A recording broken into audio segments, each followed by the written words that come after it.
প্রথমেই জানাবো, গোপালগঞ্জ সহ 6 জেলাতে হচ্ছে না এনসিপির জুলাই পদযাত্রা। জুলাই আন্দোলনের দ্বিতীয় বর্ষপূর্তিতে সারা দেশে জুলাই পদযাত্রা শীর্ষক মাসব্যাপী কর্মসূচির ঘোষণা দিয়েছে জাতীয় নাগরিক পার্টি এনসিপি। তবে এই পদযাত্রার পথ নকশায় নেই 6টি জেলার নাম। জেলাগুলো হচ্ছে গোপালগঞ্জ, নরসিংদী, রাজবাড়ী, শরীয়তপুর, সুনামগঞ্জ এবং রাঙামাটি। দেশের 6 জেলায় পদযাত্রা কর্মসূচি না করার বিষয়ে এনসিপির দক্ষিণাঞ্চলের মুখ্য সংগঠক হাসনাত আব্দুল্লাহ জানিয়েছেন, প্রথম ধাপে এনসিপির পক্ষ থেকে যে 100 উপজেলা এবং পৌরসভার প্রার্থী ঘোষণা করা হয়েছে সেই জায়গাগুলোতে পদযাত্রা করবে তারা। ধাপে ধাপে বাকি জেলাগুলোতেও তারা পদযাত্রা করবে। এরপর জানাবো, হাত পা বেঁধে জামাত নেতাকে মারধর, টাকা লুটপাট। শেরপুরের নালিতাবাড়ি পৌর শহরে জাহিদ হাসান নামের এক জামাত নেতার উপর হামলা এবং মারধর করেছে বিএনপি। দুর্বৃত্তরা তার হাত পা বেঁধে এলোপাতাড়ি মারধর করে তার কাছ থেকে নগদ টাকা লুটপাট করে নিয়ে গেছে বলে জানা গেছে। এদিকে সারা বাংলাদেশে আওয়ামী লীগের পার্টি অফিস আমরাই গুড়িয়ে দিয়েছিলাম বললেন ছাত্রদল সভাপতি রাকিব। সারা দেশে আওয়ামী লীগের পার্টি অফিসগুলো আমরা ছাত্র জনতারা পুড়িয়ে দিয়েছিলাম, আগুন জ্বালিয়ে দিয়েছিলাম। 4 আগস্ট ছাত্রলীগকে বিতাড়িত করার ক্ষেত্রে যাত্রাবাড়ি, শাহবাগ সহ সকল ক্ষেত্রে ছাত্রদল, যুবদল ও বিএনপির অগ্রভাগের ভূমিকা পালন করেছে বলে জানিয়েছেন ছাত্রদলের সভাপতি রাকিবুল ইসলাম রাকিব। এবারে জানাবো, বিএনপি নেতা শামসুজ্জামান দুদু বললেন 18 বছরে নির্যাতনে অস্থিরতা থাকতেই পারে, ধৈর্য ধরতে হবে। বিএনপির ভাইস চেয়ারম্যান শামসুজ্জামান দুদু বলেছেন যে দীর্ঘ 18 বছর ধরে আমাদের বিএনপির নেতাকর্মীরা স্বৈরাচারের বিরুদ্ধে যে আন্দোলন সংগ্রাম করেছে সেই আন্দোলন সংগ্রামে তাদের ব্যাপক ভূমিকা রয়েছে। তাই অনেকেই মাত্রই কয়েকদিন সরকার এসেছে অধৈর্য হয়ে পড়েছেন। তাদেরকে বলবো, আপনারা অধৈর্য হবেন না, সরকারের প্রতি ভরসা রাখুন। সরকার যথাযথভাবে আপনাদের এই সমস্যাগুলো মোকাবেলা করার মধ্য দিয়ে মূলত সবকিছুকে সুন্দরভাবে গড়ে তুলবে। এবং সর্বশেষ জানাবো, 12 অঞ্চলে ঘন্টায় 80 কিলোমিটার বেগে ঝড়ের আশঙ্কা, নদী বন্দরে আবারও 2 নম্বর সতর্ক সংকেত জারি। দেশের 12টি অঞ্চলের উপর দিয়ে ঘন্টায় সর্বোচ্চ 80 কিলোমিটার বেগে ঝড়ো হাওয়া বয়ে যেতে পারে বলে সতর্ক বার্তা দিয়েছে বাংলাদেশ আবহাওয়া অধিদপ্তর। একই সঙ্গে সব এলাকায় বৃষ্টি অথবা বজ্রসহ বৃষ্টির সম্ভাবনা রয়েছে।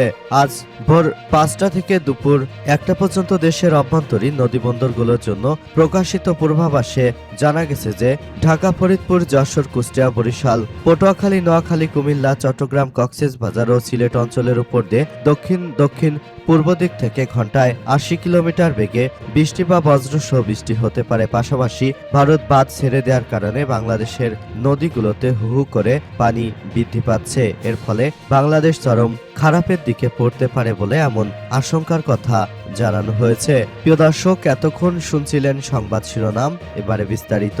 তবে তার আগে বন্ধুরা, অনুরোধ থাকবে এই সংবাদটিতে একটি লাইক দিন। এই চ্যানেলে আপনি নতুন হয়ে থাকলে আমাদের সংবাদটি দেখতে দেখতে চ্যানেলটি সাবস্ক্রাইব করে রাখুন। কমেন্ট করে বন্ধুরা আপনার মূল্যবান মতামত জানিয়ে দিন আপনি বিশ্বের কোন দেশ থেকে বা বাংলাদেশের কোন স্থান থেকে আমাদের সংবাদটি দেখছেন এবং শুনছেন। আর বন্ধুরা, সংবাদটি আপনার সোশ্যাল মিডিয়া ফেসবুকে শেয়ার করে বন্ধুদেরও দেখার সুযোগ করে দিন।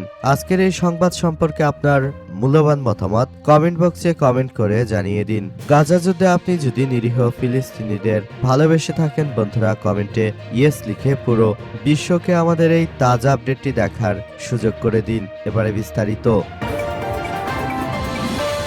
গোপালগঞ্জ সহ 6 জেলায় হচ্ছে না এনসিপির জুলাই পদযাত্রা। জুলাই আন্দোলনে দ্বিতীয় বর্ষপূর্তিতে সারা দেশে জুলাই পদযাত্রা শীর্ষক মাসব্যাপী কর্মসূচির ঘোষণা দিয়েছে জাতীয় নাগরিক পার্টি এনসিপি। তবে এই পদযাত্রায় পথ এবং নকশায় নেই 6টি জেলার নাম। জেলাগুলো হচ্ছে গোপালগঞ্জ, নরসিংদী, রাজবাড়ী, শরীয়তপুর, সুনামগঞ্জ এবং রাঙামাটি। দেশের 6টি জেলায় পদযাত্রা কর্মসূচি না করার বিষয়ে এনসিপির দক্ষিণাঞ্চলের মুখ্য সংগঠক হাসনাত আব্দুল্লাহ জানান যে প্রথম ধাপে এনসিপির পক্ষ থেকে যে 100 উপজেলা এবং পৌরসভার প্রার্থী ঘোষণা করা হয়েছে সেই উপজেলা এবং পৌরসভাগুলোতে পদযাত্রা করবে এনসিপি। তাই এই জেলাগুলো আপাতত বাদ রাখা হয়েছে।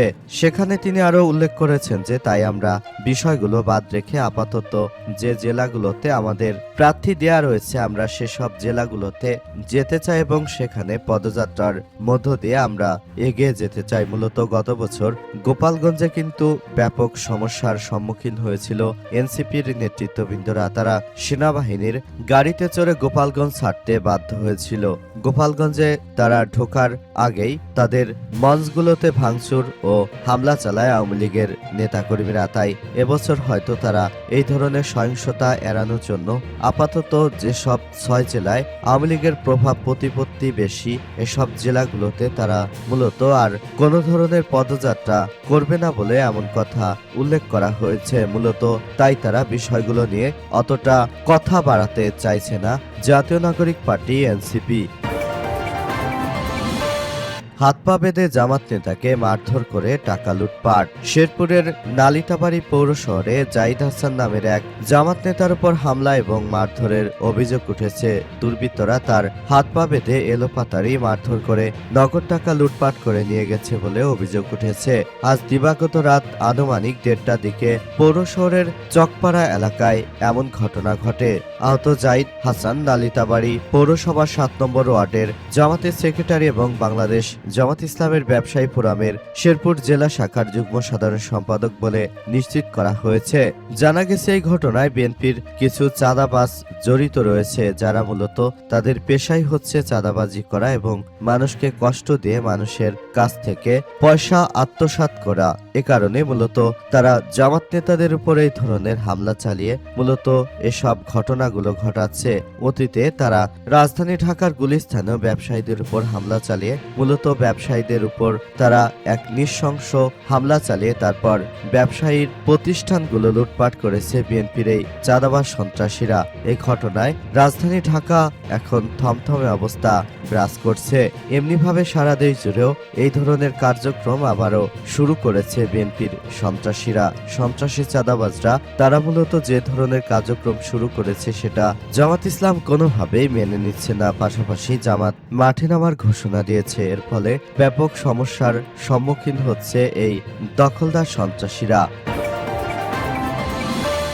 ছাত্রদল সভাপতি রাকিব বললেন, সারা বাংলাদেশে আমরাই আওয়ামী লীগের পার্টি অফিস পুড়িয়ে দিয়েছি। বিএনপি ছাত্রদলের সভাপতি রাকিবুল ইসলাম রাকিব জানিয়েছেন যে সারা বাংলাদেশে যখন জুলাই গণঅভ্যুত্থান চলছিল তখন কিন্তু আমরাই আওয়ামী লীগের বিভিন্ন জায়গায় পার্টি অফিস আগুন দিয়ে তারপর জ্বালিয়ে দিয়েছি। আমাদের কারণে কিন্তু আওয়ামী লীগ কোনোভাবে আর সংগঠিত হতে পারেনি। সুতরাং আমাদের ভূমিকা রয়েছে ব্যাপক। শিক্ষার্থীদের এই আন্দোলনের পেছনে আমাদের বিএনপির জাতীয়তাবাদী ছাত্র দলের ব্যাপক ভূমিকা রয়েছে। আমরা সেদিন বিভিন্ন জায়গায় অবরোধ করে বৈষম্য বিরোধী ছাত্র আন্দোলনের নেতাকর্মীদের সর্বাত্মকভাবে সহযোগিতা করেছিলাম। যদি আমরা বিষয়গুলো সেদিন না করতে পারতাম তাহলে হয়তোবা এই আন্দোলন সফল হতো না। আর আন্দোলন সফল না হলে সব থেকে ক্ষতিগ্রস্ত হতো বিএনপির সংগঠনটি। তিনি বলেন, বিএনপির নেতাদেরকে ধরে ধরে তারপর ফাঁসির রশিতে ঝুলানো হতো, কিন্তু আল্লাহ পাকের অশেষ রহমতে আমরা সেই যাত্রা থেকে রক্ষা পেয়েছি। আমাদের কারণে আওয়ামী লীগের নেতাকর্মীরা তারা মূলত আর কোনো কিছুই কার্যক্রম চালাতে পারছে না। মূলত আমরা যেভাবে সবকিছু নিয়ন্ত্রণ করেছি সেটা আমাদের জন্য অত্যন্ত গুরুত্বপূর্ণ একটি বিষয় ছিল বলে উল্লেখ করা হয়েছে। তিনি আরো উল্লেখ করেছেন যে আমি মূলত এমন কিছু করতে চেয়েছি যেটা আমাদের সবার জন্য খুব ভালো বিষয় আসলে নিয়ে এসেছে এবং আমরা এই প্রক্রিয়ার মধ্য দিয়ে গিয়েছি বিদায় বৈষম্য বিরোধী ছাত্র আন্দোলনের নেতৃত্ববৃন্দরা তারা সফল হয়েছে। আমরা যদি যথাযথ সময়ে আসলে কোনো ধরনের কার্যক্রমগুলো না চালাতাম তাহলে হয়তো সেদিন আর আন্দোলন কোনোভাবে সফল হতে পারত না। সুতরাং আমাদের যে ভূমিকা রয়েছে সেই ভূমিকার বিষয়গুলো অবশ্যই তাদেরকে দেখভাল করতে হবে। বিএনপি নেতা শামসুজ্জামান দুদু বলেন, 18 বছরের নির্যাতন, অস্থিরতা থাকতেই পারে, ধৈর্য ধরতে হবে। বিএনপির ভাইস চেয়ারম্যান শামসুজ্জামান দুদু বলেছেন, দীর্ঘ 18 বছর আন্দোলন সংগ্রাম এবং নির্যাতনের কারণে বিএনপির নেতাকর্মীদের মধ্যে অস্থিরতা থাকতে পারে, তবে ধৈর্য ধরতে হবে। একই সঙ্গে বর্তমান সরকারকে দক্ষতা ও ধৈর্যের সঙ্গে সমর্থন দেওয়ার আহ্বান জানান তিনি। আজ জাতীয় প্রেস ক্লাবে জহুর হোসেন চৌধুরী হলে জাতীয়তাবাদী কর্মজীবী দলের উদ্যোগে অসুস্থ 3 প্রবীণ নেতা মির্জা আব্বাস, নজরুল ইসলাম খান ও ব্যারিস্টার রফিকুল ইসলাম মিয়া এবং জুলাই আগস্ট আন্দোলনে আহত ব্যক্তিদের আরোগ্য কামনায় আয়োজিত দোয়া মাহফিলে এসব কথা জানান তিনি। দুদু বলেন, আমাদের 3 জন প্রবীণ জননেতা মির্জা আব্বাস, নজরুল ইসলাম এবং ব্যারিস্টার রফিকুল ইসলাম মিয়া অসুস্থ হয়ে চিকিৎসাধীন। তাদের আরোগ্য কামনার জন্য আজকের এই দোয়া মাহফিল অনুষ্ঠিত হয়েছে। তিনি আরো জানান, অনেকেই বিএনপির প্রতি অধৈর্য হয়ে পড়েছেন, কারণ দীর্ঘ 17 বছর ধরে আপনারা যে আন্দোলন সংগ্রাম করেছেন, সেই আন্দোলন সংগ্রাম কতটা সফল হয়েছে সেটা কিন্তু বিএনপি আসলে বলতে পারবে, কারণ বিএনপি সব থেকে বড় ভুক্তভোগী একটি রাজনৈতিক সংগঠন বলে জানিয়েছেন শামসুজ্জামান দুদু। তিনি বলেন, বিএনপি কিন্তু শুরু থেকেই তারা বিষয়গুলো নিয়ে খুবই গুরুত্ব দিয়েছে এবং তারা উপলব্ধি করতে পেরেছে যে এই যাত্রায় তারা অবশ্যই জয়লাভ করবে এবং সেই যাত্রাটি অবশ্যই মসৃণ হবে না। আমি দুর্বৃত্তরা তারা দীর্ঘ 17 বছর আমাদের নেতাকর্মীদের উপর যে অন্যায় অবিচার করেছে, সেই অন্যায় অবিচারের দিন শেষ হয়ে গেছে। এখন আপনাদের ধৈর্য ধারণ করতে হবে ন্যায় বিচার পাওয়ার জন্য। সবাইকে নিয়ে আমরা কাজ করতে চাই বলে জানান শামসুজ্জামান দুদু।